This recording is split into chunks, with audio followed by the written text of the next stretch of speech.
जाएगा प्रोफेसर। अरे हालात के सामने सिकंदर कभी नहीं झुकता।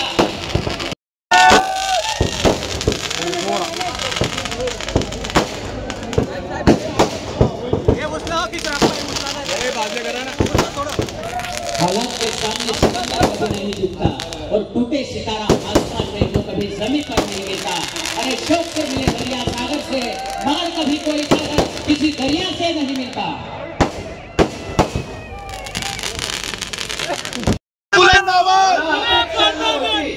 इतकं प्रेम तुम्ही दिलं सुरुवातीला ज्या वेळेला एक मी सांगू इच्छितो सर्व मान्यवरांना की मी इच्छुक उमेदवार न होतो, परंतु जनतेतूनच मागणी होती की सर तुम्ही उभे राहा। मी ज्यावेळेला म्हणायचो की मी फटीतर माणूस आहे, माझ्याकडे पैसा नाही, तर ह्याच सर्व कार्यकर्त्यांनी मला प्रोत्साहन दिलं की आम्ही तुम्हाला सगळी मदत करू, गावामध्ये तुम्हाला पैसा द्यायची गरज राहणार नाही, गाव आम्ही सांभाळू। परंतु त्यावेळेला मला प्रश्न पडायचा, लोक तर म्हणताय परंतु उभं राहायचं कुणाकडून?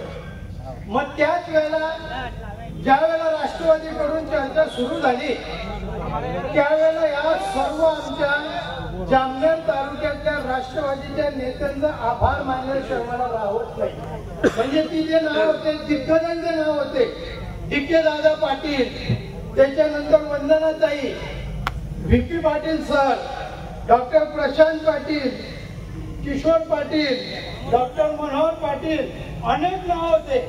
मला वाटत होता या सगळ्यांमध्ये आपला थाट लागेलच कुठे आणि आपल्याला तिकीट भेटेल कुठे, परंतु या सर्वांनी एक मताने श्रेष्ठींकडे मागणी केली की जर कधी आपल्याला लढत द्यायची असेल आणि जागा जिंकून आणायची असेल तर फक्त दिलीप घोडपे सरांना द्या। त्यांचे आभार किती मानावं हेच मला कळत नाही।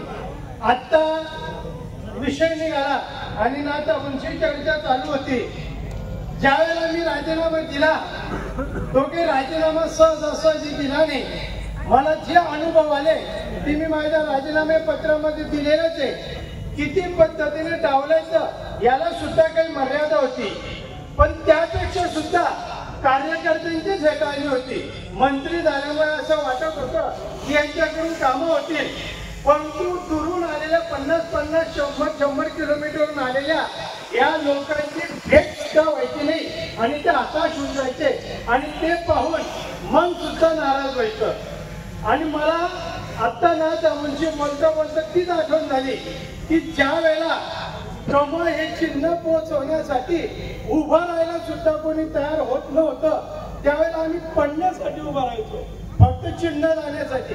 मोटरसायकली नव्हत्या आमच्या गटात, एकमेव माझी मोटरसायकल आणि एकमेव लँडलाईन फोन होता, त्या फोनचा वापर मी केलेला होता। आणि या सगळ्यांमध्ये सुरुवातीला गिरीश भाऊच्या प्रचारासाठी आम्हाला नेता कोण सापडायचं तर आदरणीय नाथा भाऊ, आणि आमचं सुद्धा आम्ही ज्यावेळेला घाबरायचो की उभं कसं करायचं तर तेव्हा नाथा भाऊच आम्हाला प्रोत्साहन द्यायचे, राहू दे तुम्ही, मी येतो तुमच्यासाठी सभेला, तुम्हाला काय मदत लागेल ती करेल।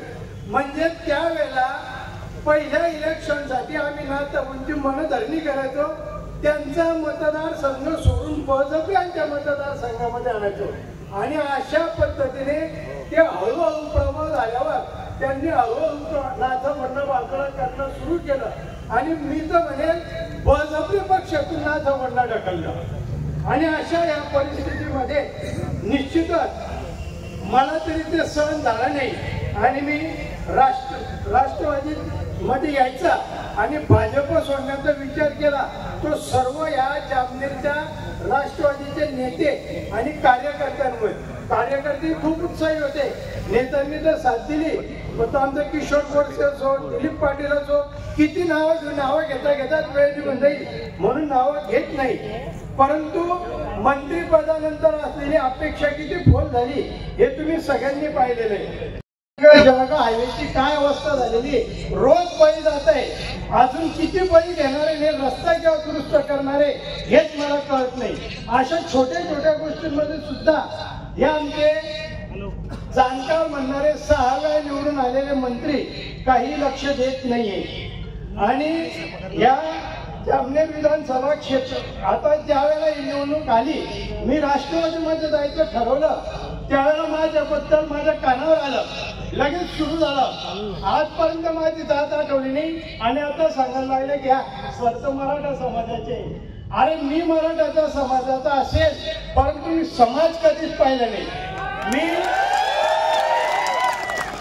मी सर्व जाती पातीचे धर्माच्या सर्व कार्यकर्त्यांना बंधुवत मानलं आणि त्यांच्यासाठी जी जी मदत लागेल ती मदत केली. म्हणजे सांगायचंच राहिलं तर आमचे इथले जे वाड्यातले कार्यकर्ते, मग तो सिद्धू असेल अजून कोणी असेल, परंतु त्या सर्व कार्यकर्त्यांना दवाखान्यापासून जे काही मदत होत असेल ती मदत करत होतो. आमचा इक्बाल मुस्लिम कार्यकर्ता आहे, परंतु कधी सचिन बोरसे सारख्या कार्यकर्त्यांना धमक्याची नाही गेला, मस्त गुपचूप करून काही केसेस दाखल, मग कुठपर्यंत सहन करायचं. अरे तुम्ही जरूर पक्षाचा विरोध करा, परंतु कार्यकर्त्यांना सर्वसामान्यांना लंब लावायचं काम करू नका. आणि मी तर सांगेन, ज्यावेळेला अनिल शेठ बोलले त्यावेळेला आतापर्यंत चाललं, परंतु आता जर कधी कोणत्याही कार्यकर्त्यावर दडपशाही झाली, त्याच्या केसालाही धक्का लावायचा तर तुमच्याकडे तो वार येण्यापूर्वी मी गेले आणि मी त्यांना प्रत्युत्तर केले. याची तुम्ही खात्री बाळगा, याच्यामध्ये मी काही बदल होऊ देणार नाही. आणि बरेच ते मला म्हणतात आमचेच कार्यकर्ते जे जुने कार्यकर्ते होते ते तुम्ही काय लढणार आहे त्यांच्याशी, तुमच्याकडे काय? अरे माझ्याकडे काहीच नाही आहे, पण एक कार्यकर्त्यांची एवढी श्रीमंती की जे त्यांच्याकडे सुद्धा नसेल. आणि म्हणूनच मी सगळ्यांची साथ पाहून, राष्ट्रवादीच्या सर्व नेत्यांनी दिलेली साथ पाहून मी ठरवलं की आता आपण पक्ष बदल करायचा, पक्ष प्रवेश करायचा. पण एक लक्षात ठेवा, मी पक्ष बदललो तरी 35 वर्षापासून जो दिलीप घोडपे तोच राहील. तुम्ही केव्हाही हक्काने मला आवाज द्या, मी तुमच्यासाठी आहे. म्हणजे